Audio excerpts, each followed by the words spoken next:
Olá, este é o videocast Café Trans. A gente conta com o apoio da Dengo Chocolates. Inclusive, pessoal, a gente está aqui hoje na fábrica de Dengo, que é a loja conceito da Dengo aqui na Faria Lima, em São Paulo. A Dengo, pessoal, não é só uma marca brasileira de cacau e chocolate, mas um negócio de impacto social que reúne pessoas num ciclo justo e afetuoso e que junto delas estabelece uma relação direta, transparente e de mútua confiança. Juntos promovem uma rede de pequenos e médios produtores de cacau e de grãos de café de alta qualidade. Pessoas que não só apoiam a agricultura consciente, como também acreditam na partilha de valor e na preservação da natureza. Acima de tudo, Dengo tem afeto, carinho, amor, respeito, propósito, sabores autênticos e que realmente emocionam. E é dessa mesma forma, com muito afeto, carinho e respeito, que eu recebo a minha convidada de hoje, a Mariana Messias. Gente, obrigado de você ter obrigado a você. topado participar. Gente, faz tanto tempo que eu não a vejo. Verdade. Mari, eu vou pedir para você contar um pouquinho da tua história. Bom, vamos lá. A minha história, diferente da de muitas trans, assim, foi, como que eu posso dizer, um pouco mais fácil, né? Um pouco mais tênue, porque a gente sabe que no Brasil você se assumir trans é muito difícil, né? Principalmente em relação ao preconceito que nós sofremos. E tem pessoas que, diferentemente da minha história, né, sofreram muito mais. E a minha foi um pouco mais tranquila, apesar de ter todos os dramas, como a gente sabe, né, de pais que têm dificuldade para entender, para aceitar, relacionamentos, amigos. Sim. Né? E é sempre difícil, né? É sempre bastante difícil. Mas eu acredito que eu tive muita sorte, né? Também em razão dos nossos privilégios, né? Como pessoas brancas. Então, a gente Sem acaba dúvida. por tendo algumas facilidades, por exemplo, para mim, porque eu tive a oportunidade de, antes de me assumir, cursar uma faculdade, que é fazer direito e trabalhar na área.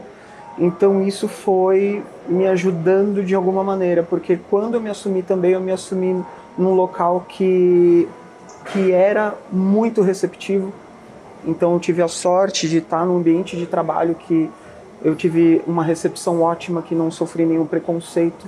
Ai, que bom! Então para mim foi muito tranquilo nesse sentido. Então eu me considero com muita sorte quanto a isso, apesar da gente saber que a vida de uma pessoa trans não é fácil, como eu até comentei agora com você em off, que a gente falou que eu disse que a partir do momento que eu me assumi trans, eu não almejo mais emprego na área. Né? Era só chegar para fazer uma entrevista, a pessoa vê que você é trans, apesar de você ser qualificada. Né? Hoje eu tenho pós-graduação, eu tenho carteira da ordem, já trabalho há muito tempo na área e não consigo encontrar trabalho. Há quanto tempo que você já atua?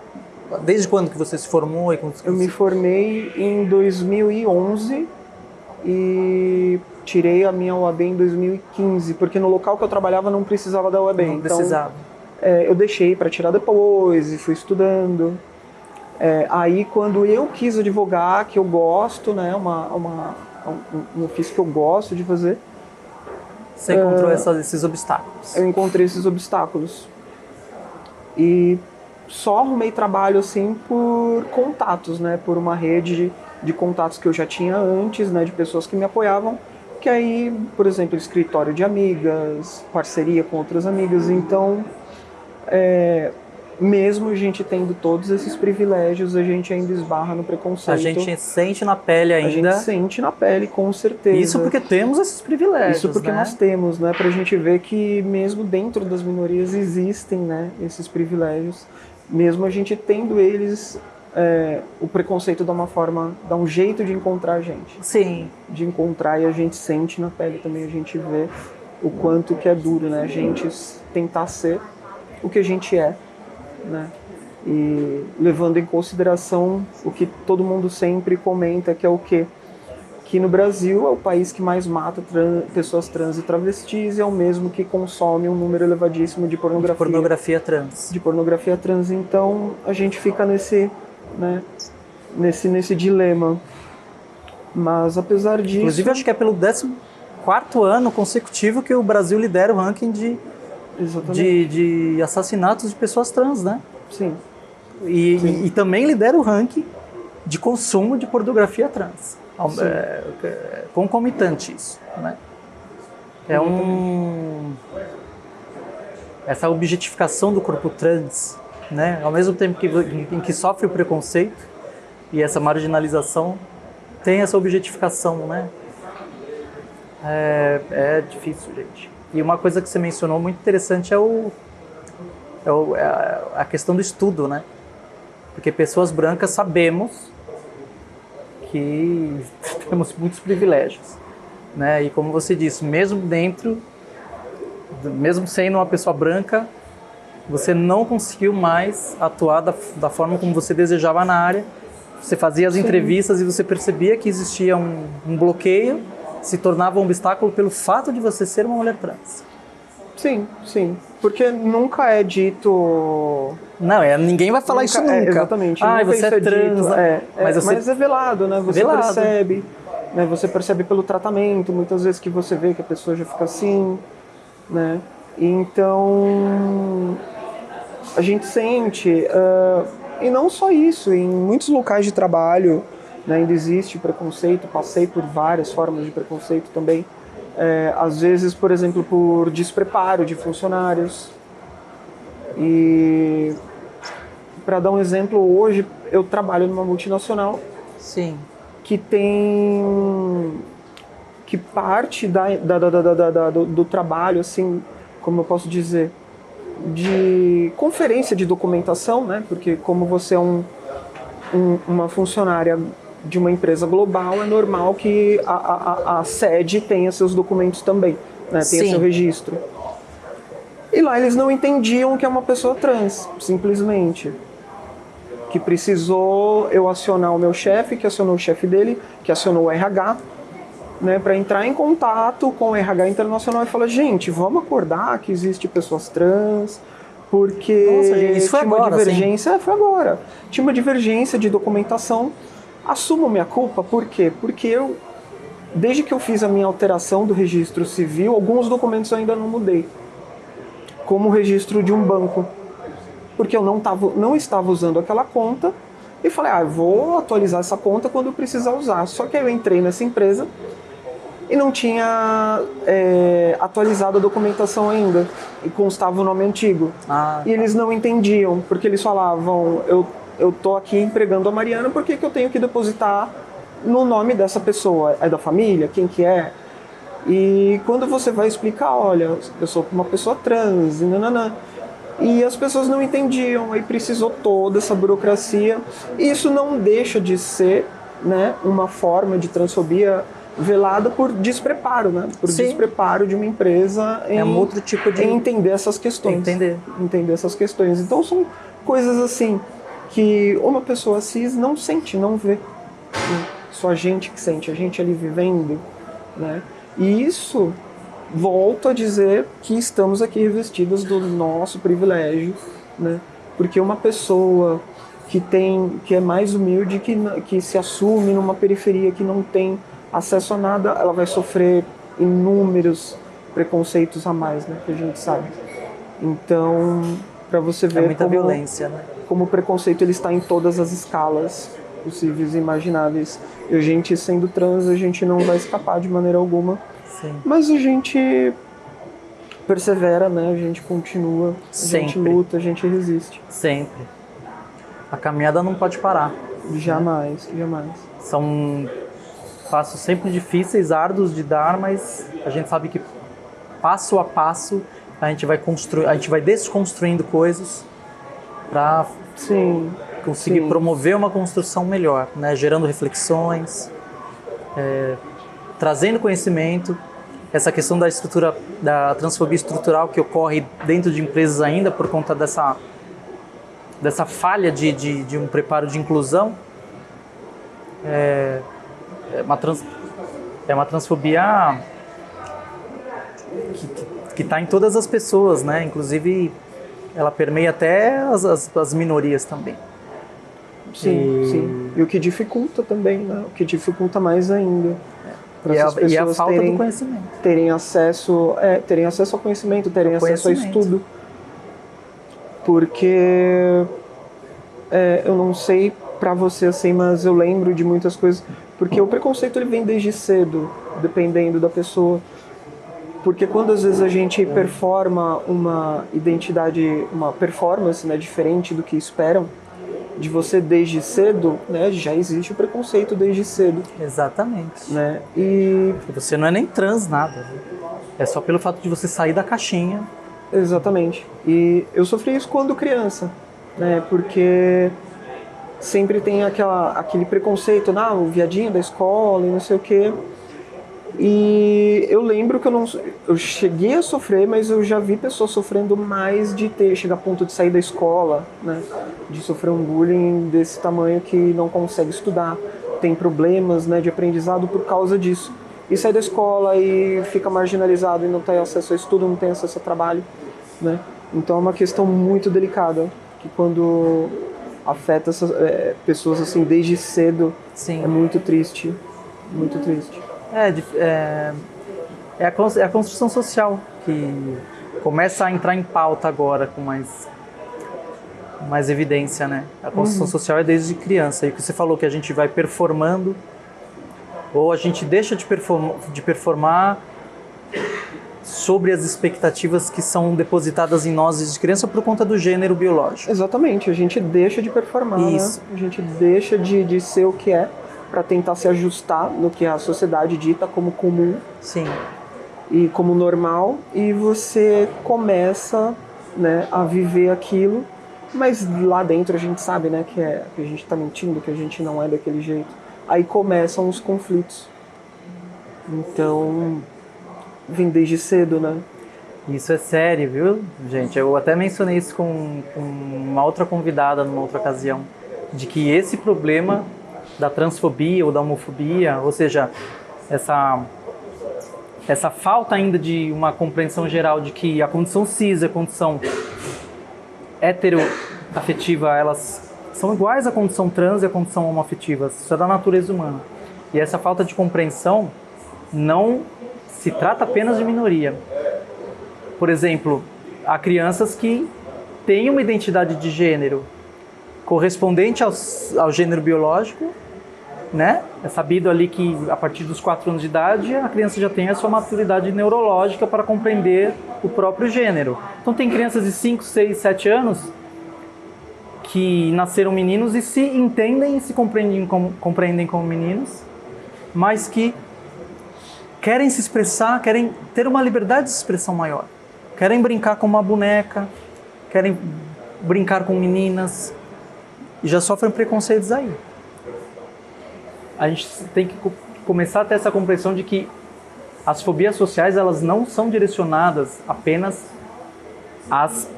aos alvos que hoje são conhecidos, mas esse é um problema humano e que as pessoas trans, principalmente, acabam sendo a linha de frente, os principais alvos, porque nós somos as pessoas que publicamente quebram esses padrões, enfrentam essas caixas determinantes e a gente resolve extrapolar a nossa expressão e falar assim, não pertenço nem ao gênero que me foi atribuído no momento do nascimento.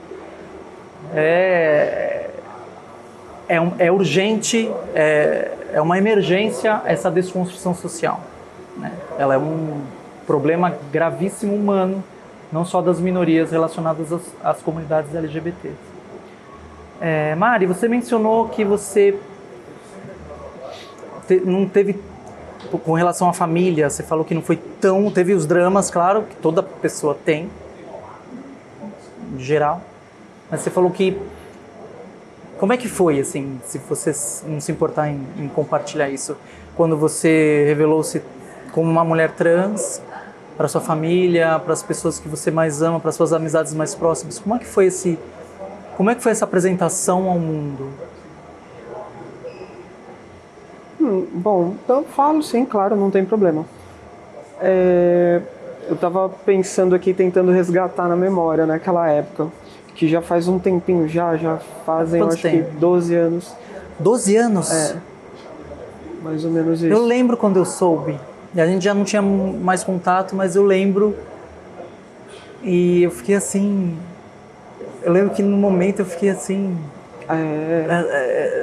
estupefata, assim, com a tamanha coragem, falei, nossa, ela conseguiu, ela fez. Eu nem imaginava, mas...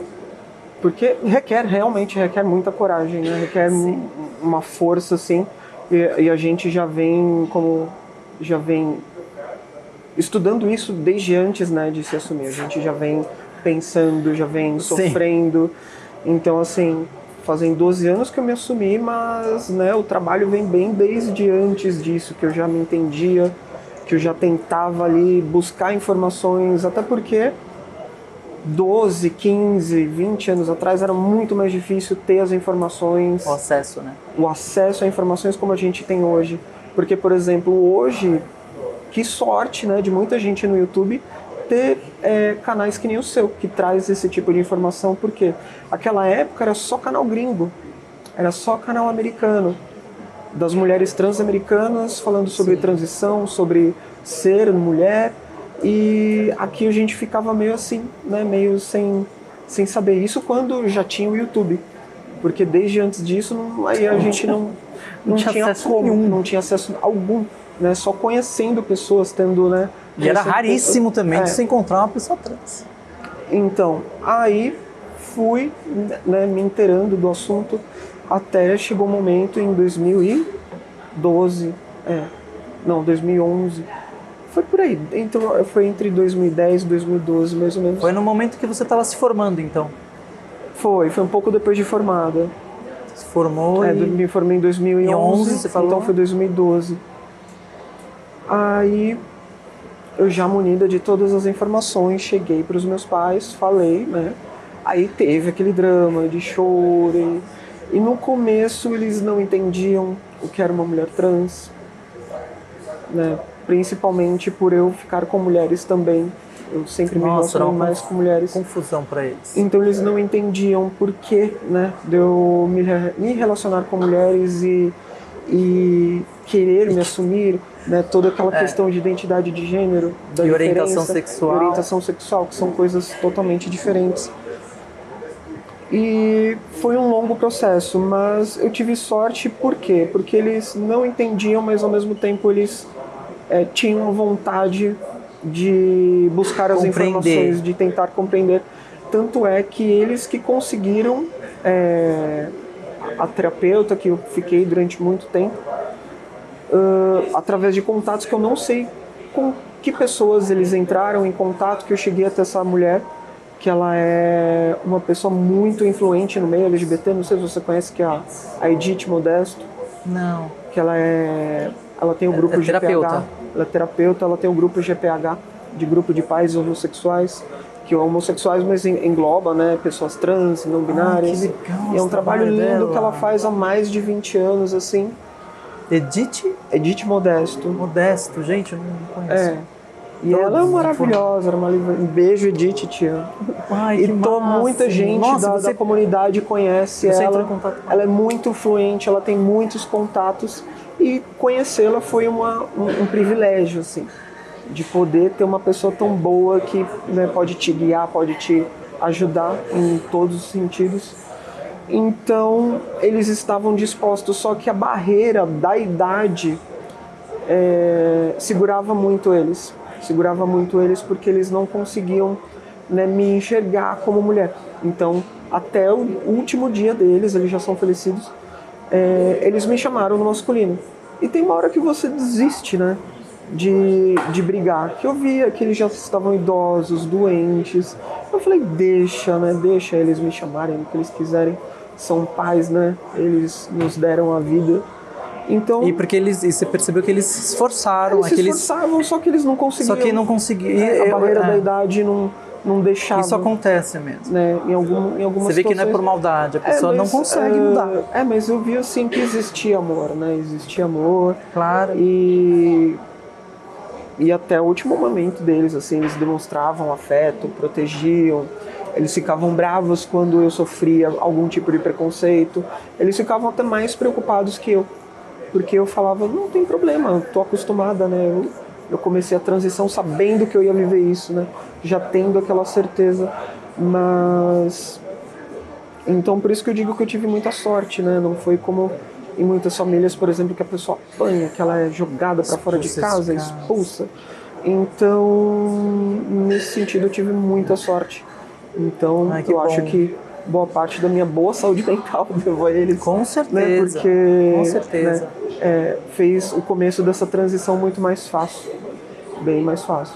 Porque mesmo não... Você se sentia acolhida, né?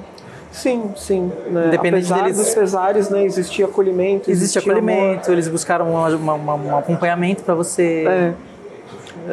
Então eles te amavam, estavam querendo. Exatamente. Né? Diferente, por exemplo, na questão amigos, né?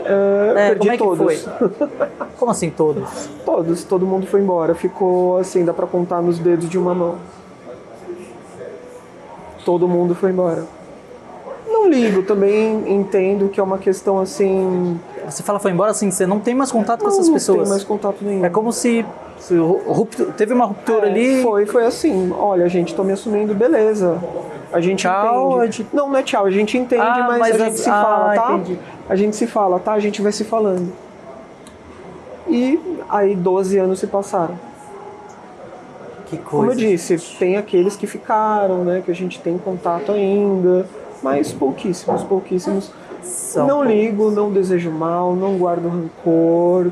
Pra mim tá tudo bem. Sim, você entende assim. A vida segue. Essas pessoas não fazem mais parte da minha vida, não vou carregá-las mais pra minha vida. Exatamente. A vida segue. Você vai encontrar muitas outras pessoas que vão abraçar e te acolher da forma que você é. Exatamente. Hoje minha rede de acolhimento é muito maior e muito mais verdadeira, né? Sim, exatamente. Muito mais verdadeira. E eu tenho a sorte também de ter... de viver assim... Mas... dentro da nossa bolha, digamos assim, que hoje em dia eu convivo muito mais com pessoas LGBT, QIAP+, do que pessoas cis hétero. Então... E isso faz super bem, não faz? Isso faz bem pra gente, né? A gente ainda... tudo bem que a gente não pode ficar o tempo todo dentro dessa bolha, tem que conhecer, conhecer e transmitir o conhecimento, né? Porque as pessoas vão entender o que é uma pessoa trans com a gente convivendo no meio delas, né? Sim, sim. Não adianta a gente se fechar no nosso grupo e não fazer questão de marcar a nossa presença, como no local de trabalho, como em outros locais, né? No local de trabalho principalmente. Mas hoje eu tenho orgulho de dizer que a minha rede, assim, é muito maior, né, do que naquela época, muito mais afetiva. Então, por isso que eu não guardo mágoas, sabe? Porque... Sim. E até porque eu acredito na evolução do ser humano, né? Que todo mundo está aí para viver. Quem sabe essas pessoas já estejam melhores hoje, né? Já tenham evoluído. Ou se ainda não, desejo que evoluam. Que encontrem que aprendam, a felicidade, que sejam descubram, felizes. Sim. Exatamente. Por isso que eu não guardo nada. Não guardo Perfeito. Nada. Por causa do que você falou, né? Tipo, a gente já cortou esse vínculo, não tem por que eu carregar mais. Sim. A partir do momento que a gente corta o vínculo, a gente deixa a pessoa embora. A parte da evolução é a gente saber que a gente precisa carregar para nossa vida o que é bom. E as pessoas que nos amam. E exatamente. A gente tem que se cercar de amor. E não de desconfiança, não de olhares tortos. E por que você vai... De ambientes, por que vamos trazer para a vida esse tipo de pessoa, né? Perfeito, a gente já continua a conversa, Mari. Vou falar aqui para vocês, pessoal, que o canal Sou Trans, Sou Mulher tem um curso chamado Como Ser uma Mulher Trans Mais Feminina. É um curso que vem ajudar aquelas mulheres trans que têm o desejo de aflorar a sua feminilidade, mas que ainda encontram dificuldades de realizar isso. Então, na descrição aqui você vai encontrar um link que é de uma aula gratuita, onde você vai aprender um dos passos para evoluir um timbre de voz masculino para um timbre de voz feminino. Essa é uma aula gratuita destinada à feminização vocal para mulheres trans. Então é só clicar no link aí para acessar o conteúdo. Olha só o que aprontaram, pessoal. Trouxeram aqui um cafezinho delícia, coado. E aqui, ó, um sortimento de chocolates. Essa aqui faz parte da degustação da dengue. Tem pepitas ou drágeas. Tem um bombonzinho. Esse aqui é sempre o conjuntinho que vem, ó. Bombonzinho, 2 drajas ou pepitas cobertas de cacau e um quebra-quebra, que é uma mistura aqui, ó, de chocolate com alguma fruta. Eu não sei se o meu é de banana, eu sei que o de banana deles foi premiado, eu não sei se é esse. E a Mari, gente, recebeu aqui um negócio especial, pessoal. Todo o sortimento dela é de chocolate sem leite. Sim. Porque ela é vegana. E eles trouxeram um sortimento aqui. Também tem drajas, também tem bombons, também tem quebra-quebras. Acho que era manga com macadâmia o quebra-quebra aqui, com chocolate 58%, se não me engano, que é sem leite. Gente, que bacana a questão da inclusão aqui na Dengo, de ter produtos específicos para pessoas veganas, né? Inclusive até o chocolate quente aqui, me falaram que eles fazem com leite vegetal e com chocolate também vegano. Gente, muito legal. Então eu vou brindar aqui com a querida Mariana Messias. Saúde! Saúde! Gente, eu acho que o microfone sempre saiu sugando café, mas é que assim, né? Não tem como não fazer isso. E olha, quando eu falo que é sabores autênticos e que realmente emocionam, é verdade. Vou pegar uma draja aqui. Vocês precisam vir aqui na loja, gente, na fábrica de Dengo, para provar essa degustação. Isso aqui é a coisa mais denguinho que tem. Vou dar sequência aqui no papo gostoso com a Mariana. A gente estava comentando em off aqui sobre a questão da feminização da voz e tal, e ela mencionou... Você quer contar aí, Mari, o que você contou para mim? Sim. Eu estava falando que no começo da transição, um fator que me ajudou a tirar o grave da minha voz, né, para deixar a minha voz um pouco mais suave, para não ficar com aquela característica masculina, eu lembrei de umas lições que a gente fazia quando a gente tinha banda, que a gente estava em estúdio muitos e muitos anos atrás. Gente, a gente tocava junto, gente. Há 84 anos, como diz o meme.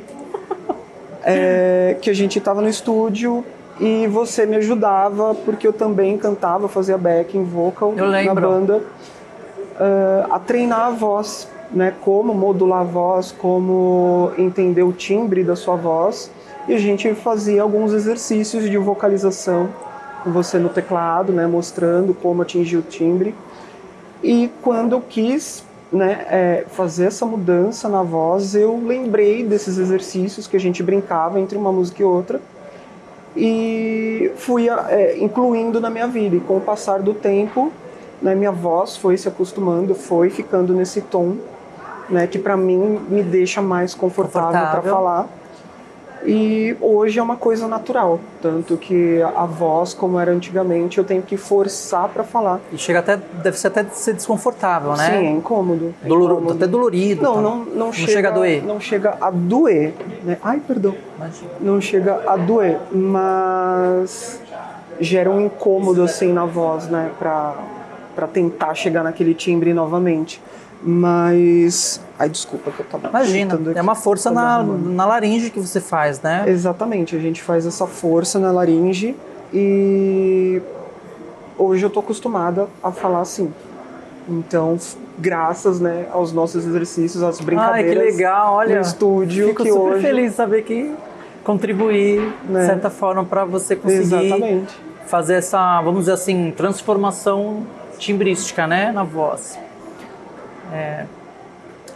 Uma vez até me perguntaram, Ale, a voz, que a Maria mencionou agora, ela tem dificuldade em realizar o timbre que pertencia àquele papel de gênero masculino que ela desempenhou durante a vida. Porque a voz, ela é um músculo, né? A prega vocal, a laringe, e quando você trabalha esse músculo, você vai moldando isso, você vai mudando a elasticidade, a forma como ele se contrai. E é uma mudança muscular, real, né? Tanto que às vezes tem gente que fala assim, você consegue usar a tua voz antiga? Não. Dependendo do tempo que você já está praticando a feminização de voz, não dá para voltar. Assim, você fala, vou voltar. Ou se você volta, é muito desconfortável. Você sente uma pressão aqui, uma contração forte. No meu caso, quando eu tento fazer, dói, chega a doer um pouco. E aí você acaba não E é o que a Mari mencionou, vai se tornando natural, né? Você vai transformando de fato Exatamente. a tua emissão sonora, né? Musculatura é como qualquer... É como as pessoas... como é que são aquelas pessoas de circo que fazem aquelas coisas com o corpo? Contorcionista? Contorcionista, gente. Muda o corpo, né? A pessoa lá... É uma mudança... essa questão da laringe é uma mudança realmente muito, muito intensa, né? E eu acho que não só também por conta do timbre, né, Mari? Mas é por conta de toda uma expressão que envolve essa mudança do timbre da voz, né? Quando você começa... Você sentiu isso quando você começou a fazer esses exercícios vocalizes para agudizar o teu timbre, para você encontrar essa forma mais delicada, mais feminina. Você sentia que a forma como você falava, a forma como você expressava a musculatura do teu rosto também ia sofrendo transformações? Não Era uma coisa assim, junta? Não cheguei a perceber. Você acha que hoje você se expressa de uma forma diferente? No sentido, não só vocal, mas no sentido facial, no sentido corporal? Como é que foi essa... Sim, existe uma mudança, né, de algumas características que acabam incorporando o seu jeito de ser, né? Eu não posso dizer que eu me forcei a fazer alguma coisa. Sim, é natural. Foram jeitos que você vai pegando naturalmente, você vai vivendo naturalmente. Porque com o tempo, né, de transição, você vai se adaptando, né? Você vai se adaptando, até porque se a pessoa usa hormônios, o corpo vai mudando, então você vai adaptando o seu corpo, seja no vestiário, seja, né, nas mudanças, e seja também na sua performance de gênero, né? Então você acaba começando a performar como aquele gênero que você se identifica, mas isso não quer dizer, né, que você tenha, né, que se forçar, né, a se enquadrar em certos estereótipos, né, de performance de gênero, porque a gente sabe que a pessoa transgênero, ela não é uma só, né, são vários tipos de pessoas, porque existem as pessoas mais delicadas, então elas têm uma performance, existem as pessoas que têm outra performance, que as pessoas podem ler de outra maneira. Sim. Então, assim, e essa pessoa nunca deixa de ser mulher, né? Ela nunca vai deixar de ser uma mulher trans se ela performa de uma maneira... ela é mais delicada ou não. Ou se ela é mais bruta. Então, existem várias formas, né? Então, acredito que cada pessoa vai encontrando o seu jeito ali. Sim. Né? Conforme vai vivendo. Porque, como a gente até também estava falando em off, depois que você está muito tempo em transição, eu tô há pouco tempo, consideravelmente 12 anos, mas eu tenho amigas que já estão há 20, 30, né? Que já estão aí há muito tempo, que para elas já é uma coisa tão natural. Né, já é uma coisa que elas apenas vivem. Então, para nós que estamos aqui nesse começo, na primeira década assim, de transição, a gente vai percebendo, conforme o tempo vai passando, que, né, essas coisas elas vão acontecendo aos poucos. Né? Que cada jeito que você se expressa, a sua voz, né, você vai se acostumando, você vai vendo. Então... eu até nem consigo mensurar assim, quando que foi, né, que eu comecei a agir de tal maneira, quando que foi que eu comecei. Foi algo fluido, assim, simplesmente começou. Eu simplesmente comecei. A única coisa que eu tentei forçar foi a minha voz, porque ela realmente não me incomodava, né? Aí cada pessoa vai procurando uma assistência, né, naquilo que se sente mais confortável, porque a transição também é isso. É a gente transicionar para se sentir melhor. Para lidar do jeito contornar que a gente as disforias de gênero que temos, né? Também, né? Para tentar, né, contornar essas disforias e para viver daquela forma que a gente se entende. Sim. Então, a gente vai seguindo esse ciclo natural. Bacana, você falou dessa... Primeiro, uma coisa muito legal que você falou é a feminilidade, ela é infinita, né? Cada mulher trans, ela se sente representada pela sua própria feminilidade de uma forma única e especial. Sim, assim como sim, a masculinidade exatamente. também é feminina, né? Não é barba que define homem, não é rosto sem pelo que define mulher, não é um jeito delicado ou uma voz delicada que determina que alguém é mulher ou homem, né? Exatamente. Cada pessoa tem, como eu sempre digo, cada pessoa tem aspirações e desejos diferentes com relação ao próprio corpo, à própria voz e ao próprio desempenhar desse papel de gênero que faz com que a gente se sinta representado no mundo, né? E acho que não só também para pessoas trans, mas para pessoas cis também, né? Assim, 8 bilhões de pessoas são 8 bilhões de gêneros diferentes. Cada pessoa ela é única, né? Ela se expressa, como você falou, se expressa de um jeito único. Algo que você disse no início da nossa conversa, Mari, achei interessante, é a coisa da performance. Que a gente vai... Acho que da mesma forma que você vai... Assim, por exemplo, você disse isso lá no início da performance, e agora você mencionou sobre a gente vai trazendo esses gestos, essas desenvolturas com uma fluidez que às vezes a gente não percebe, né? É uma construção que ela é muito sutil na nossa performance da vida, né? E eu acho que assim como lá atrás nós que desempenhávamos um papel de homem, nós nos expressávamos socialmente como homens, antes de transicionarmos, antes de trazermos essa mulher para frente, a mulher interior que a gente sempre sentiu. A gente pegava modelos em pessoas para construir a nossa masculinidade também. Tanto que a gente, toda pessoa que é, todo homem cis ou toda mulher cis, não nasceu do jeito que é, né? Ela vai se moldando a partir de modelos, de ícones, de gestos, de referências, de exemplos, De vivências. de né? vivências. Então a menina ela encontra muitos exemplos em casa com a própria mãe, com a própria tia, com a própria avó, assim como o menino encontra com o pai, com o tio, com o vô, com o irmão mais velho.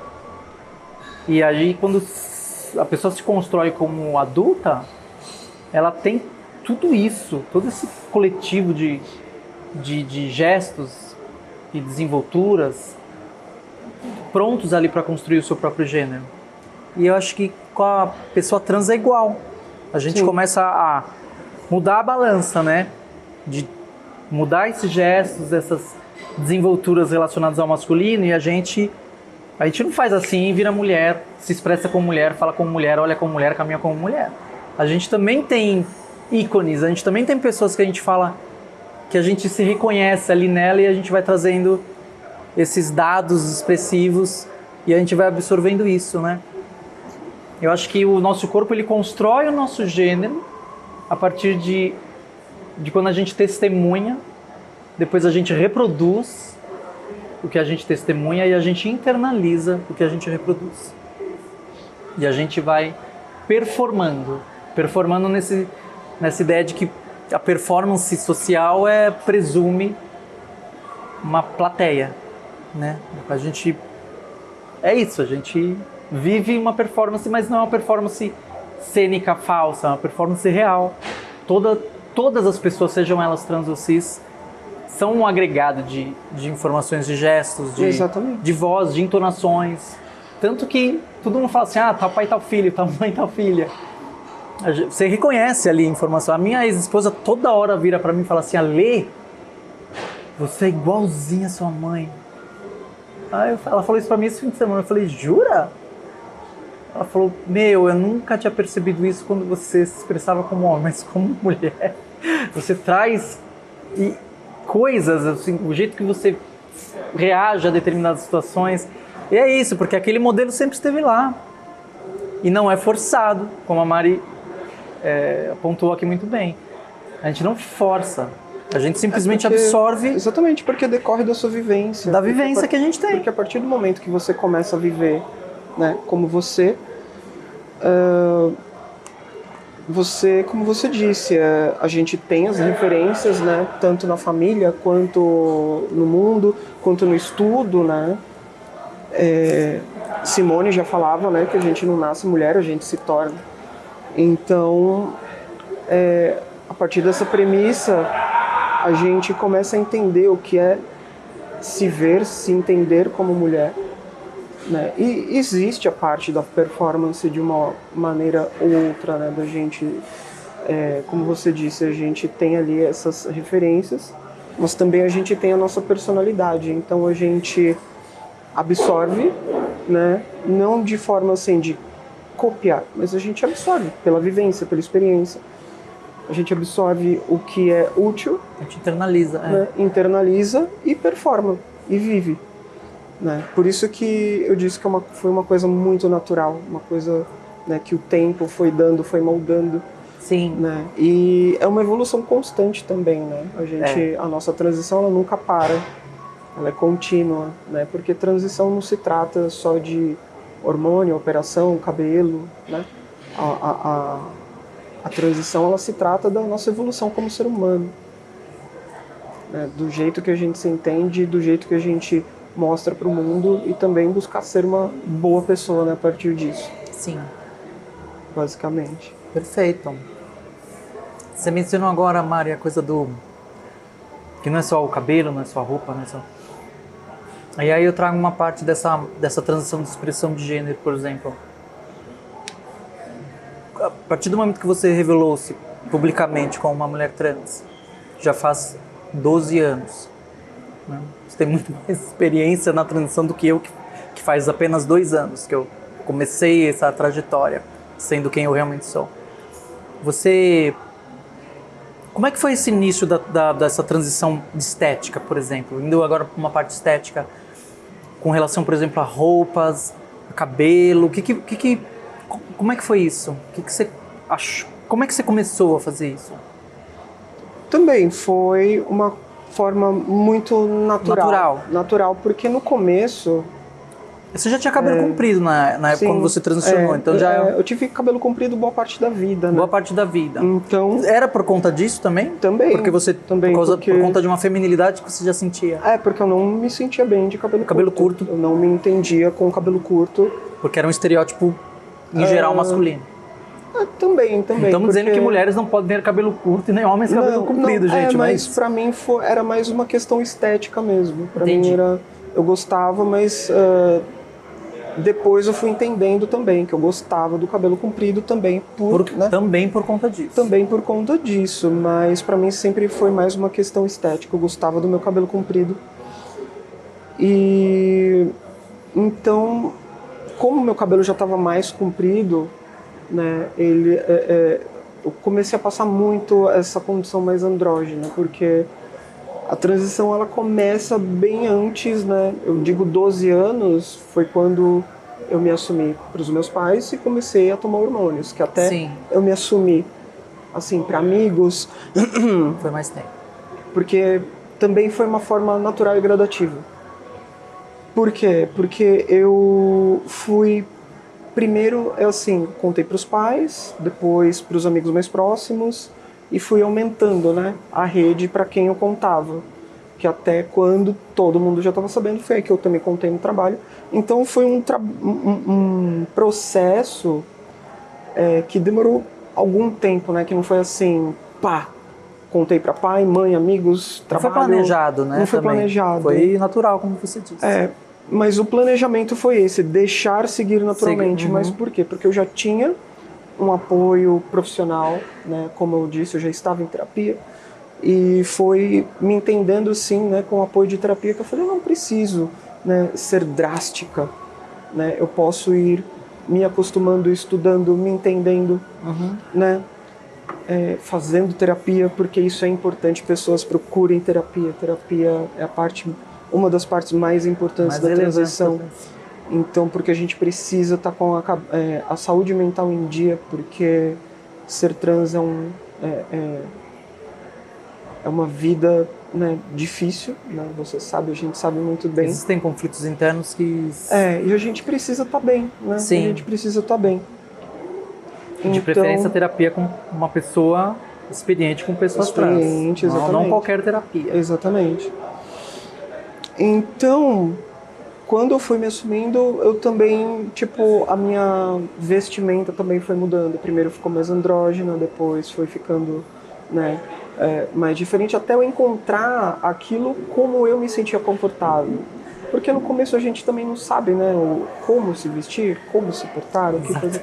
Então você vai vivendo. Então eu fui aprendendo sozinha na marra, né, tipo comprando uma roupa que aí você via que fala, não, isso aqui não faz, Não é o meu meu jeito, estilo, não sou é o meu eu. jeito, até você chegar no jeito que você quer.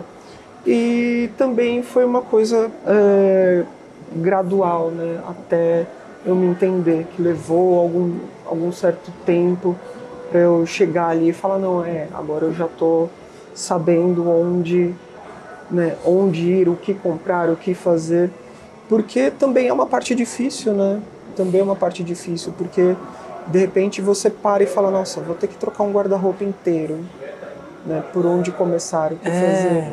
Como que eu vou me expressar socialmente como essa mulher que eu sou? Exatamente. E a terapia com certeza ajudou muito nesse processo. Ajudou bastante. Desse que a Inês falou, cheguei no momento que eu consegui compreender. A terapia foi muito fundamental para isso. Sim, a terapia ajuda muito, né? Ajuda muito sim. nesse sentido. E por isso que é muito recomendável fazer desde o começo, né? A pessoa ali tá com esse conflito, se entende como pessoa trans, às vezes já buscou alguma informação e está se sentindo. Primeira coisa, procurar uma ajuda profissional, né? E alguém que seja especializado em pessoas trans, assim como você disse. E a partir daí, né, se chegar a essa conclusão e quiser começar a transição, né, faça, né, como se sentir mais confortável e com ajuda profissional. Perfeito. Que é o mais indicado. Sim. Bem bacana, Mari. Adorei a conversa. Obrigada. Obrigada de você estar aqui. Obrigada. Foi um prazer. Mari, a gente do canal Sou Trans Sou Mulher, junto com a Dengo, a gente preparou um denguinho pra você. Maravilha. Vou pedir pra você abrir agora. Abro. Pra você mostrar. As pessoas têm dificuldade em abrir esse nó. Vamos ver. Mas vamos ver se você vai conseguir. Nossa, difícil. Eu acho que eu tô conseguindo. Conseguiu?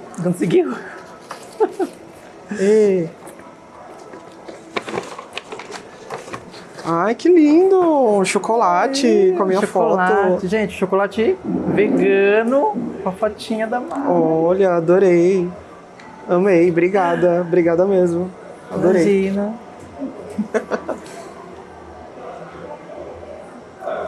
Bom, gente, para vocês que estão só ouvindo, a Mari ganhou um dengo aqui é um dengo, acho que chama-se dengo esse presente. É um dengo mesmo. É um lindo, dengo da Dengo, né? Junto com o canal Sou Trans Sou Mulher, a gente fez aí esse dengo para ela.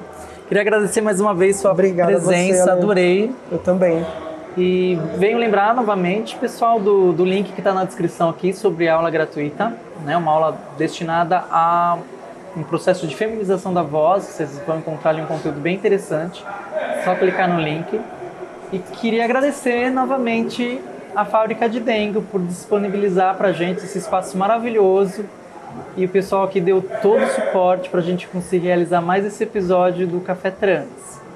Então é isso, lembrem-se, viva a sua vida agora, pois ela é curta e é uma só. Beijo no coração de vocês e até o próximo episódio. Tchau, tchau. Ai, linda. Ai, que bom que você topou e que você tá aqui, gente. Ai, também, tô feliz. Só sempre a gente se vê, né? Ainda bem que a gente conseguiu esse horário de noite, né? Porque geralmente falou, é de dia, gente, né? de dia é sempre 8h30 da manhã. Esse é o primeiro episódio que a gente tá fazendo esse horário. 8 da manhã. Por 8h30 da manhã. Caramba. Por sua causa. Obrigada. Eu falei, eu queria tanto fazer com a Mari e ela não pode de manhã, né, Paulo? Aí a gente falou, E aí eu conversei aqui, eles falaram, tudo bem, pode ser 19. Aí que bom, porque você pôde vir. Ai, que bom, tô feliz. Isso aí. Ai, eu nem comi o chocolate. Pode comer, gente, chocolate. É que eu já tô na manha aqui, então quando a pessoa tá falando, eu fico comendo, mas quando eu tô falando, normalmente a pessoa...